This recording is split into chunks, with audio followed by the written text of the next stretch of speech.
Hi friends, good morning to one and all.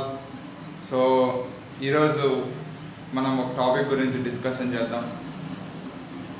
So మన electrical ఇంజనీరింగ్లో especially materials of electrical engineering అనేది importance and basics of electrical engineering అనేది కూడా importance. So అన్ని subjects ఇంపార్టెంటే మన ఎలక్ట్రికల్ ఇంజనీరింగ్లో. సో మనం బేసిక్గా ఈరోజు పాలీఫేస్ సర్క్యూట్స్ గురించి కొన్ని పాయింట్స్ కూడా డిస్కషన్ చేద్దాం. సో పాలీఫేస్ సర్క్యూట్స్ అంటే any number of faces, so more than 3 any number of faces ఉంటే దానిని పాలీఫేస్ సర్క్యూట్స్ అని అంటారు. సో పాలీఫేస్ సర్క్యూట్స్లో బేసికల్గా మనకు 3 ఫేస్ సర్క్యూట్స్ అనేటివి ఉంటాయి. సో ఈ 3 ఫేస్లో ఫేస్ డిఫరెన్స్ వచ్చేసరికి 120 degrees అనేది ఫేస్ డిఫరెన్స్ అనేది ఉంటుంది. ఓకేనా?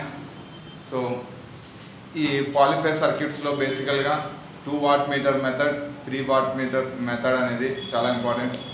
సో ఎందుకంటే 3 వాట్ మీటర్ మెథడ్లో మనకు 3 డాట్ మీటర్స్ని యూజ్ చేసి 3 డిఫరెంట్ లైన్స్లో ఎంత పవర్ పోతుంది అనేది మనం క్యాలిక్యులేట్ చేస్తాము.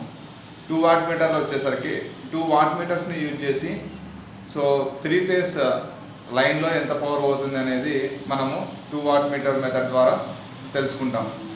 సో ఇక్కడ ఒక ఫేస్ అనేది కామన్గా తీసుకుంటాము, మిగతా 2 ఫేస్లకు మనకు సీసీ కాయిల్ అనేది కనెక్ట్ చేస్తాము.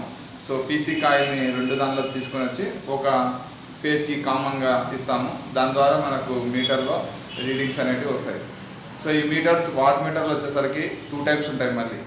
So UPF and LPF. So UPF అంటే unity power factor, so lagging power factor watt meters అనేటివి ఎల్పిఎఫ్ అనేవి ఉంటాయి. So UPF, LPF watt meters. So ఈ వాట్ మీటర్స్ యూజ్ చేసుకొని మెజర్ చేయొచ్చు. పవర్ మెజర్ చేయాలంటే డిఫరెంట్ టైప్స్ ఆఫ్ మెథడ్స్ ఉన్నాయి మనకు.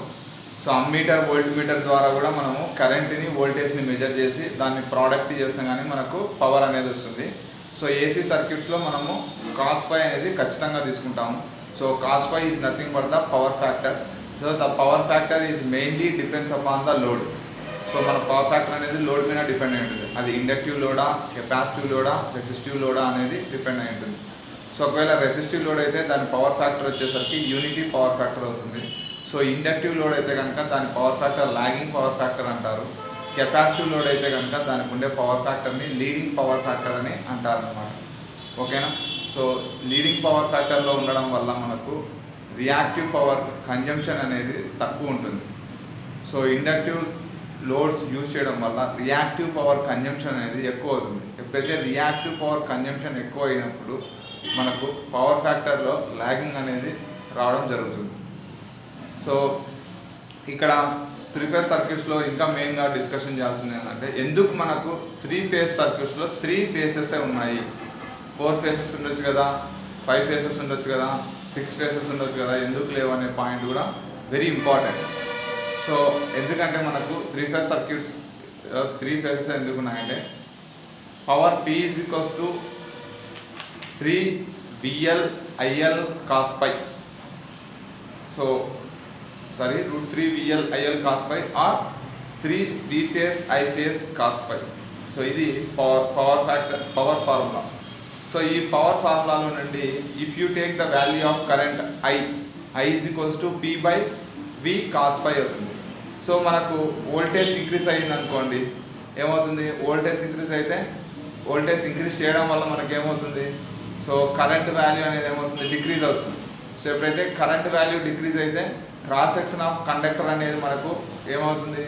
తక్కువ పడుతుంది. క్రాస్ సెక్షన్ ఆఫ్ కండక్టర్ తక్కువ ఉన్నప్పుడు టవర్ కెపాసిటీ అనేది తక్కువ పడుతుంది.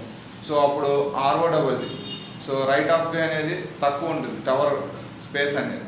సో ఇలా ప్రతి ఒక్క పాయింట్ కానీ మనకు ఇలా ఎకనామికల్గా మనకు పవర్ సిస్టంలో సేవింగ్ అనేది ఉంటుంది. కాబట్టి సో మనం లార్జ్ కరెంట్స్ బదులు స్మాల్ కరెంట్స్గా హై వోల్టేజ్గా మనము ట్రాన్స్మిట్ చేయడానికి మనం ట్రాన్స్మిషన్ సిస్టంలో యూజ్ చేస్తాం కాబట్టి ట్రాన్స్మిషన్ సిస్టమ్. సో అందుకు అక్కడ 3 ఫేస్ అనేది వాడతారు. సో మీరు 4 ఫేసెస్ వాడినా 5 ఫేసెస్ వాడినా కానీ మీకు కాస్ట్లో ఎటువంటి డిఫరెన్స్ రాదు. 3 ఫేజ్కి ఎంత అయితే కాస్ట్ అవుతుందో the same cost is going to be occurred, but the things is going to be increased, the number of conductors అనేది ఇంక్రీజ్ అవుతుంది. సో కాస్ట్ అనేది మీకు వేరియేషన్స్ అయితే రాదు, బట్ అక్కడ ఏమవుతుందంటే కాస్ట్ వేరియేషన్స్ రాదు అంటే కనుక వస్తుంది ఎక్కడంటే 3 phases వరకు 3 lines వాడతారు, 4 phases వరకు 4 lines 5 lines వాడతారు, బట్ ఎఫిషియన్సీలో అనేది ఎటువంటి మార్పులు ఉండదు. సో మీరు 4 phases వాడినా 3 phases వాడినా 5 phases వాడినా అక్కడ మనకు ఎఫిషియన్సీ అనేది సేమ్ వస్తుంటుంది కాబట్టి ట్రాన్స్మిషన్ లైన్ ఎఫిషియన్సీ. సో మనకు 4 phases 5 phases వాడటం వల్ల మనకు cost of the conductor, next spacing of conductors, insulator cost ఇవన్నీ మనకు ఇంక్రీజ్ అవుతాయి కాబట్టి సో ఎఫిషియన్సీ సేమ్ వచ్చినప్పుడు 4 phases కానీ 5 phases కానీ we have to better to go with 3 phases కాబట్టి మనకు 3 phase సప్లై అనేది మనకు ఉండడం జరిగింది. సో ఇక్కడ మెయిన్ క్రైటీరియా ఏంటంటే మనకు వోల్టేజెస్ని మనం స్టెప్ అప్ స్టెప్ డౌన్ చేసుకుంటూ మనము ట్రాన్స్ఫార్మర్స్ని యూజ్ చేసుకుంటూ సబ్స్టేషన్స్ ద్వారా సో అన్ని స్టెప్ డౌన్ సబ్స్టేషన్స్ ద్వారా మనకు పవర్ అనేది జనరేటింగ్ స్టేషన్ నుండి రీచ్ అవుతుంది మనకు. సో ఇవి ఇందుకు 3 phaseలోనే రీచ్ అవుతుంది అన్నమాట.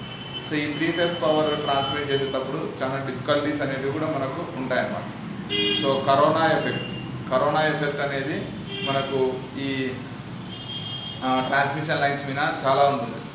సో కరోనా ఎఫెక్ట్ అంటే ఏంటంటే కనుక మనకు సో అక్కడ మనకు ఎప్పుడైతే మనకు spelling of voltages, so voltage అనేది మనకు ఒక వాయిలెట్ గ్లో లెవెల్లో మన కండక్టర్ బయటికి కనపడడం కానీ లేదంటే కనుక ఓజోన్ గ్యాసెస్ని రిలీజ్ చేయడం కానీ కండక్టర్లో ఉండి ఇటువంటి ఏదైనా కనుక జరిగినాయంటే దాన్నే కరోనా ఎఫెక్ట్ అంటారు. ఈ కరోనా ఎఫెక్ట్ని తగ్గించడానికి మనము సాలిడ్ కండక్టర్స్ అనేటివి మనము బండిల్డ్ కండక్టర్స్ అనేటివి యూజ్ చేస్తాము. సో ఈ కరోనా అనేది ఒక పాయింట్ అయితే స్కిన్ ఎఫెక్ట్ అనేది ఇంకో పాయింట్. స్కిన్ ఎఫెక్ట్ని రెడ్యూస్ చేయడానికి కూడా బండిల్ కండక్టర్స్ని యూజ్ చేస్తాము.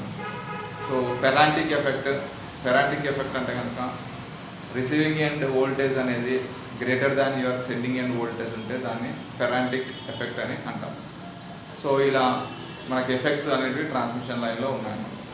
నెక్స్ట్ ఈ 3 phase ఇండక్షన్ మోటార్ అనేది సెల్ఫ్ స్టార్టింగ్ మోటార్. అదే 2 phase ఇండక్షన్ మోటార్ కానీ సింగిల్ ఫేస్ ఇండక్షన్ మోటార్ కానీ సెల్ఫ్ స్టార్టింగ్ కాదు. దానికి సెల్ఫ్ స్టార్టింగ్ కోసం మనం ఏం చేయాలంటే we have to give additionally the capacitor has to be provided.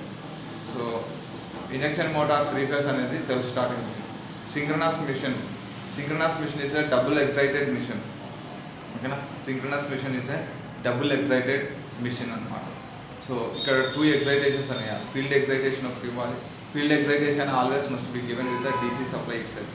And the stator వచ్చేసరికి 3 phase సప్లై అనేది ఫీడ్ చేస్తాం సింక్రనస్ మోటార్.